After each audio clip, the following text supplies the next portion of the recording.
For the past week, mukhang napasugod ka sa Korte Suprema. Yes, as an officer of the court, we have a duty kasi, MJ. Ang lawyer kasi, hindi lang yan lawyer to defend or advocate sa interest ng kanilang mga kliyente. Ang lawyer is also an officer of the court. As an officer of the court, hindi pwede tayong tatahimik lang. Kailangan natin ang depensahan, ang integrity, ang reputation ng courts. Kasi kung wala ng credibility ang courts, wala ng hustisya ang Pilipinas. So, we're defending not just the court, but the rule of law and the proper administration of justice. Yung ginagawa po natin last day doon po sa Korte Suprema. Opo, at sa ating pong mga kababayan, napaka-timely ng ating topic ngayon, Kuya Mark, dahil ito'y laman ng mga balita at laman po ng mga usapan sa palengke, sa barbershop, sa mga karinderya. Usapan po ito ng ating mga kababayan sa anong pong panig ng Pilipinas. Ang ating paksa ngayon, Kuya Mark? Ang pag-usapan natin, contempt of court. I will cite you in contempt. Uy! Diba, dati nung dinipensahan ko yung SMNI doon sa Congress. Sabi niya sa congressman, I will cite you in contempt. In fact, si Lauren Badoy at saka Celis na-cite in contempt, nakulong mga ilang araw. Okay. Diba? Ikaw na lang wala. Ako lang naiwan. Last man standing sa SMNI side. Diba? So, at least, malaman natin ano yung contempt in a basic way para maintindihan ng taong bayan. Kasi palagi nilang narinig sa mga congressman, I cite you in contempt. Sa korte, may cite in contempt din. So, pag-usapan natin yan. Lalo na as lawyers, kami ni Attorney Rolex Suplico, nag-file kami ng kaso doon sa Supreme Court. So, anong ibig sabihin ng contempt of court? Yun ang pag-usapan natin ngayon, MJ. Sa mga aspiring dyan, contempt creator. Content naman. Kala ko. Contempt creator kasi sa Congress, laging lang sa Quadcom, di ba? At sa Tricom. Contempt, palagi sila sabi, contempt. So yun, ginagamit nila yun as a weapon para mangharas ng mga witnesses. I'll cite you in contempt. Ganon. So, pag-usapan natin yan. Yes, Kuya Mark. Sige, tirayan na natin to. Ano po bang ibig sabihin ng contempt of court? Ang contempt of court, MJ, very basic yan. Palagi natin narinig yan. It is an act. Act or omission. So, omission, wala kang ginagawa, pwede rin. Or may ginagawa ka, pwede rin. It is an act or omission. Omission, wala kang ginagawa, omission. It is an act or omission that tends to disrespect, wala kang respeto, undermines or impede the authority of the court, the dignity of the court, or the legal processes of the courts. So, ibig sabihin, wala kang respeto sa korte, binabastos mo ang korte, hindi mo sinunod ang order ng korte, hinaharas mo ang korte, pinipolitika mo ang korte, gumagawa ka ng mga allegations laban sa korte, yun ang tinatawag na contempt of court. Or you acting, may misbehavior ka while doon ka sa korte, sumisigaw ka, nagwawala ka doon sa korte, yun, contempt of court yan. Pero kahit hindi ka nagsasalita, Kuya Mark? Yes. Pwede? For example, hindi ka nagsasalita, hindi mo naman sinunod yung order ng court. Nakatahimik ka lang, wala kang ginagawa, but may order ang court na may dapat kang gawin, tapos hindi mo sinunod, contempt of court din yan. Dito tayo sa iba't ibang klase. Para pala itong ulam, Kuya Mark, maraming putahe, maraming klase. Ang contempt of court, ano po ba ito? Dalawang klase. Ang basic na contempt of court, dalawang klase yan, MJ. May tinatawag tayong direct contempt of court, may tinatawag tayong indirect contempt of court. So, anong pagkakaiba ng direct contempt of court sa indirect contempt of court? Ang direct contempt of court, ginagawa mo ang isang bagay in the presence or near a judge. Ibig sabihin, nagsisigaw ka doon sa korte, nagwawala ka doon sa korte, may misbehavior kang ginagawa, nagsisinungaling ka doon sa korte, mga witness ka tapos nagsisinungaling ka, doon sa Congress nagsisinungaling ka, yun, contempt of court. You're committing an act near a judge or in the presence of the judge. Direct contempt. Ang indirect contempt, outside the court. So, gumagawa ka ng bagay na hindi mo nirespeto, binastos mo ang korte, outside the court. Outside the court, but still affects the legal processes. So, it still affects the integrity of the court or the legal processes of the court or the dignity of the court. So, yun yan. Yun ang tinatawag na indirect contempt of court. Importante ito, Kuya Mark, dahil kailangan igalang ang ating mga korte. Oh, yes. So, in relation to direct and indirect contempt of court, anong pagkakaiba naman? Anong pagkakaiba sa contempt of court sa Congress at contempt of court sa korte? Ang Congress, isang klase lang ang contempt of court doon. Ito yung tinatawag na direct contempt of court. Ibig sabihin, kung nagsisinungaling ka sa Congress, nagwawala ka doon, may ginagawa kang misbehavior doon sa session ng Congress or sa committee, direct contempt of court. Pag may ginagawa kang argumento, binabastos mo, sinisiraan mo ang Congress, outside Congress, ang Congress walang indirect contempt power. Ibig sabihin, for example, nung nangyari sa akin, MJ, may congressman, nasasabi sa akin, i-delete mo yung Facebook post mo. Nasabi, Oo nga, naalala ko i-delete yan. mo yung Facebook post mo. So, otherwise, I will cite you in contempt. Walang power ang Congress noon. Bakit? Hindi naman ginagawa ko na allegedly, hindi ko naman ginagawa yon inside court. Ginagawa natin yan outside court. So, ibig sabihin, outside Congress, ibig sabihin, the Congress has no authority to cite you in contempt. Sa lahat ng ginagawa mo, labas ng korte, labas ng Congress. May authority lang ang Congress na to cite you in contempt sa mga ginagawa mo while Congress is in session or in committee meeting. Tsaka, Kuya Mark, hindi ka naman accused sa Congress eh. Hindi. Witness ka. Witness or resource person. Resource person. But Worse. minsan, may power ang Congress to cite you in contempt. But only inside Congress. Pag may sinasabi kang mga argumento na ayaw ng Congress but labas ng Congress, hindi ka pwede i-cite ng indirect contempt of Congress. Kasi ang Congress walang indirect contempt power. Ang mayroon sa kanila, direct contempt power. Unlike in court, dalawa ang klase ng contempt sa court. May direct contempt, yung may misbehavior mo inside court or near the judge, or mga misbehavior mo, hindi mo ginagawa yung order ng court, non-compliance ka ng order ng court, or insulto mo ang korte, labas ng korte, yun ang tinatawag na indirect contempt of court. So, ibig sabihin, Congress, direct contempt of court lang, or direct contempt in Congress, but in court, dalawang klase, direct contempt of court and indirect contempt of court. Yun yan. Pero meron bang Kuya Mark? Meron bang, for example, sa Congress, meron ba silang limitation kung ilan ang pwede nilang i-cite in contempt? Wala. Basta sa tingin nila na babasto sila, sa tingin nila na nagsisinungaling, by a vote ng majority ng member ng Congress doon sa committee, you will be cited in contempt. Grabe, no? So, conforme sa kanilang trip.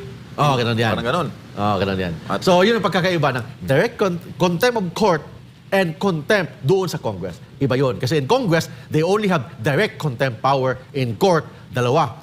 Direct contempt power and indirect contempt power. Dito tayo sa punishment, Kuya Mark. Pagkakaiba ng indirect at direct contempt. Unahin natin. Ano po ba ang parusa sa mga napatahon po ng direct contempt? Direct contempt, ibig sabihin, misbehavior inside court or near the judge. Direct contempt of court. So anong parusa doon? Pag RTC and higher, RTC, Sandigan Bayan, Court of Appeals, Supreme Court. Yun ang tinatawag na pag RTC or higher, ano yung parusa ng direct contempt of court? Pwedeng fine, pwedeng kulong. Fine, not more or less or not more than 2,000 pesos fine. And or kulong, not more than 10 days. 10 araw na kulong. So, yun yan. So, discretion yan ng court. Depende sa gravity, depende sa nature, sa ginagawa niya. So, pag RTC, meaning Regional Trial Court and higher, 2,000 pesos na fine or kulong na 10 days. Pag MTC courts level, mga Municipal Trial Courts level, ang kulong 200 pesos fine and or kulong 1 day. Yun ang penalty ng direct contempt sa Regional Trial Court, Municipal Trial Court, or even higher courts like the Court of Appeals, Sandigan Bayan, and the Supreme Court. Saan kukulong, Kuya Mark? Sa korte din? May detention sa na doon? korte, normally wala namang detention center ang korte. So doon sa city jail, depende kung saan. For example, sa RTC, normally doon sa city jail yan makukulong. Parehas lang ang parusa sa direct at saka indirect contempt. Iba. Iba yun. Ang indirect contempt, mas mabigat. Sige. Okay. Ang indirect contempt, yung final natin sa Supreme Court with Attorney Rolex, Suplico, iba yung indirect contempt, mas mabigat ang penalty. Pag RTC and higher courts, meaning RTC, Sandigan Bayan, Court of Appeals, Supreme Court, Court of Tax Appeals, ang indirect contempt, ang parusa doon is fine. May fine, 30,000 pesos. Maximum 30,000 pesos and or kulong not more than 6 months na kulong. 6 months? 6 months na kulong. Grabe yan. Ayan, yun na. But depende sa gravity sa ginagawa niya. Maximum yung 6 months na kulong and ang fine, maximum ang 30,000 pesos and or. Yun yan. Pag RTC or higher. Pag Municipal Trial Court, not more than 5,000 pesos na fine and or kulong na not more than 1 month. Yun yan. 6 months. So, mag-decide ang court na ikulong ka sa city jail, patay ka dyan. 6 months. Doon ka sa 6 months. Oo. Anyway, libre kain naman doon eh. Oo. Mas libre security ka. Pero 6 months na ko lang. Oo. Pero ang iba dyan, Kuya Mark, baka, maliitin lang nila yung fine. Di ba? 30,000 eh. Iba, bayad lang ako ng 30,000. But may kulong na 6 months. Dala ko tayo dyan. Yeah. Dala ko tayo dyan mamaya. Meron bang mga appeal, Kuya Mark? Meron bang motion for reconsideration sa mga Example, contempt? na-appeal ka o na-contempt ka. Na-contempt ako. Pwede ka ba, for example, na-contempt ka sa Regional Trial Court. Regional Trial Court, na-contempt ka, indirect contempt. So, magbayad ka ng 30,000 pesos or ipapakulong ka ng 6 months. Ano bang remedy mo? Hindi ka pwede mag-appeal sa higher courts. There is no appeal in contempt. Walang appeal. Your remedy is only certiorari or prohibition, but you need to prove that there is grave abuse of discretion amounting to lack or excess of jurisdiction. The decision of the appeal is immediately executory unless there is a ban. Pwede ka mag-post ng ban para hindi ka makulong. So yun yan. I repeat, there is no appeal in contempt.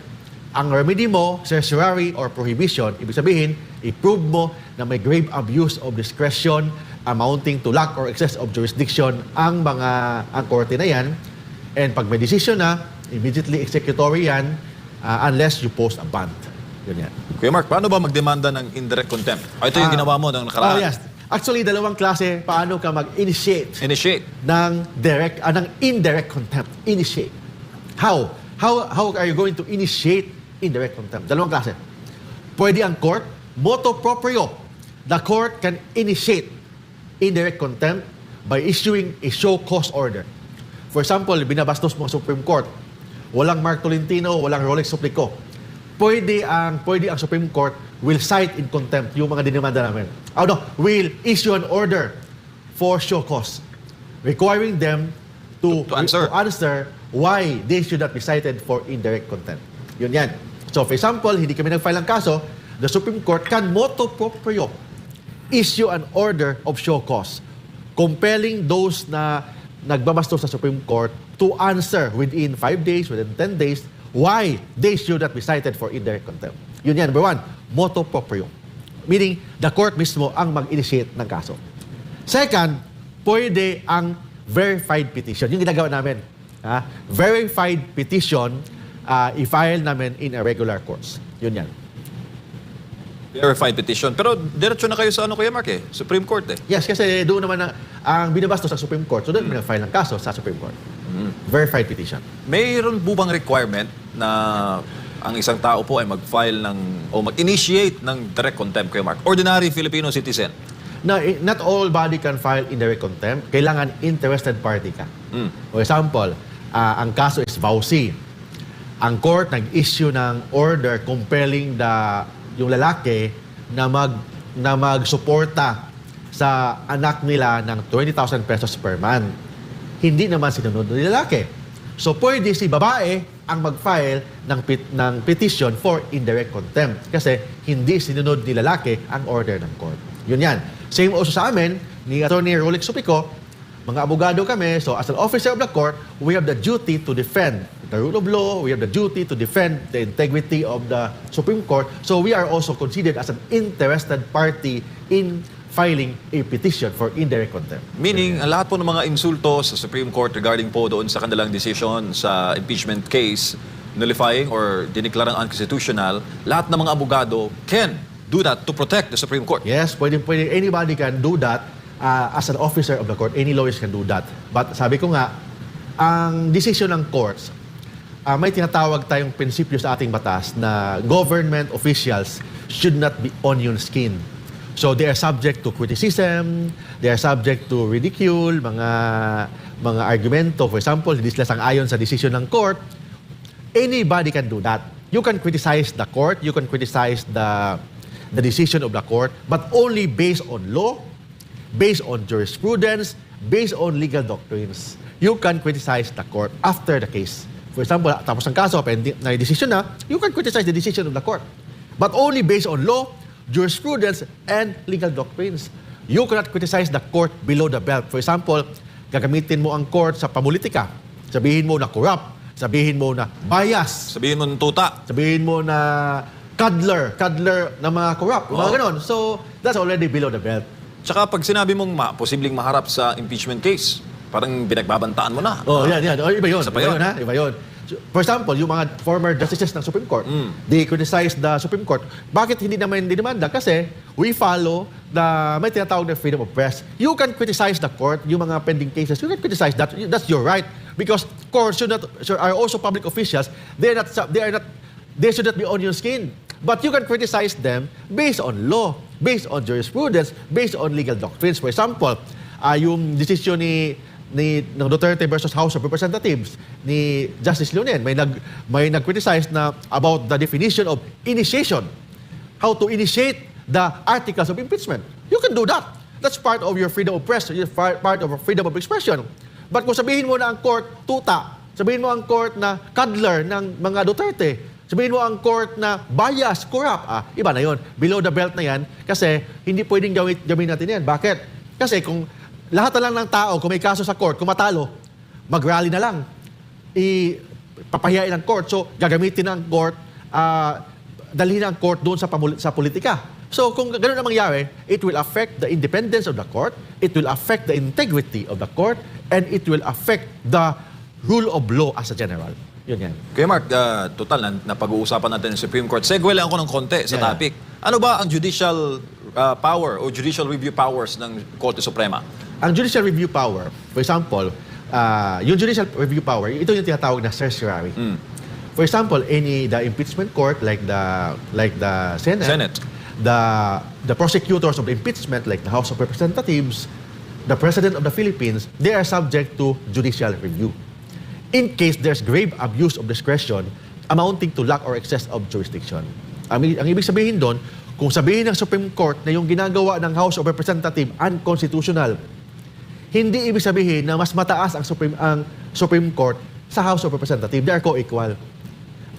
Pag sinabi ng Supreme Court na yung ginagawa ng House of Representatives unconstitutional, hindi ibig sabihin na supreme ang Supreme Court sa House of Representatives, but it is the supremacy of the Constitution.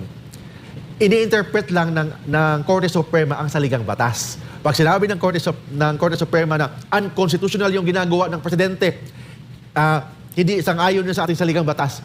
Pag sinabi ng Korte Suprema yan, ibig sabihin, it is the supremacy of the Philippine Constitution ang basihan doon. Hindi ibig sabihin na mas mataas ang Korte Suprema kaysa Presidente, mas mataas ang Korte Suprema kaysa House of Representatives. Yun ang ibig sabihin ng judicial review. So meaning, ginagawa lang ng Supreme Court, batay sa atas ng 1987 Constitution, ang kanilang trabaho sa Yes. judicial review. Yes, yun yung tawag na judicial review power ng ng Supreme Court, otherwise known as the certiorari power.